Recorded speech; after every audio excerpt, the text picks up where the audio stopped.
Today, we're getting all types of hot in the kitchen as I show you how to make Korean fire chicken with actual fire, F-I-Y-A, fire. First step is to make this sauce. So I'm gonna start off by grating a bunch of ginger and garlic. Anything that starts with ginger and garlic, it's gonna be like, whoo! Pop it all straight into this bowl. Boom. That's called fire chicken because it's spicy as so I've got several types of spice. First one is Korean hot pepper flakes. Look at that color.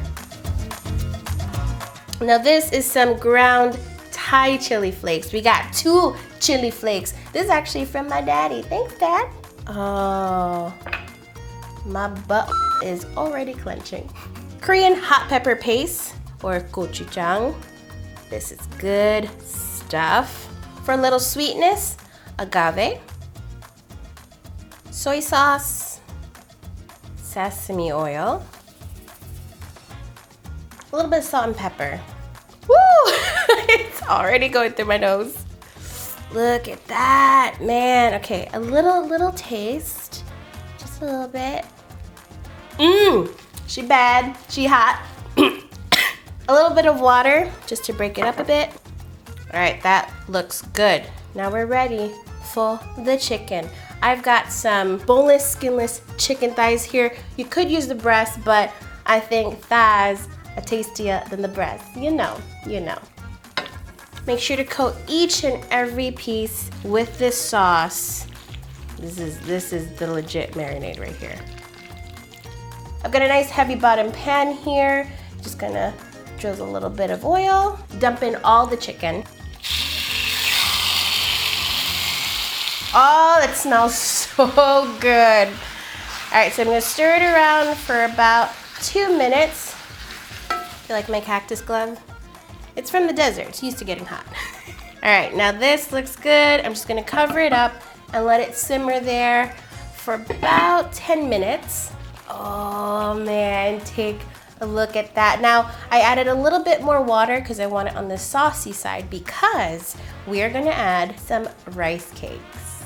These are Japanese rice cakes or mochi. They come in rectangular form. And I like these because when they are cooked, they get so stretchy, almost like cheese. So I'm just gonna add this in. You can add any type of rice cake you'd like. Those cylindrical Korean ones, you could add noodles.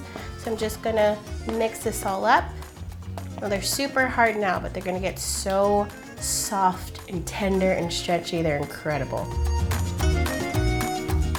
Make sure it's all pushed into the sauce, then cover it up.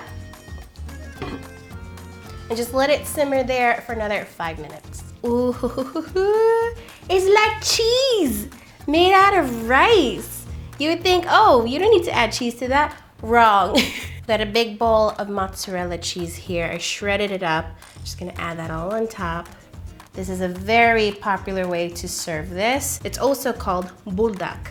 And the flavor is very similar to what you find in those spicy ramen packets. Yeah, you remember that?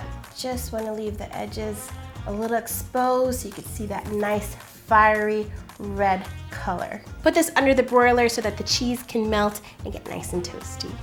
The cheese is all melted, a little bit charred. So you're gonna set this at the dinner table in front of everyone because it's gonna be a spectacular show. So I have some soju here. This is a Korean liquor. You could also use vodka. I've got a little saucepan heating up here. You just wanna heat it through for about a minute. Do this very carefully. So I'm going to pour this around the edge where we don't have the cheese. Woo! We're gonna dim the lights now. And I'm gonna step away.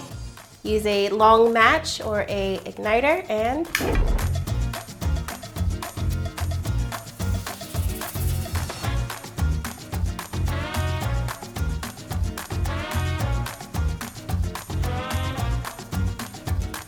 that was exciting. Okay, now final garnishes. Pop of green with a lot of scallions, sesame seeds.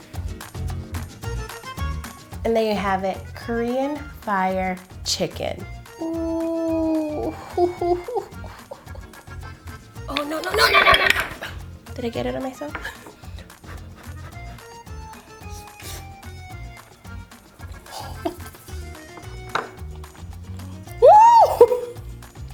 I really hope you guys give this a try. I mean, how could you not?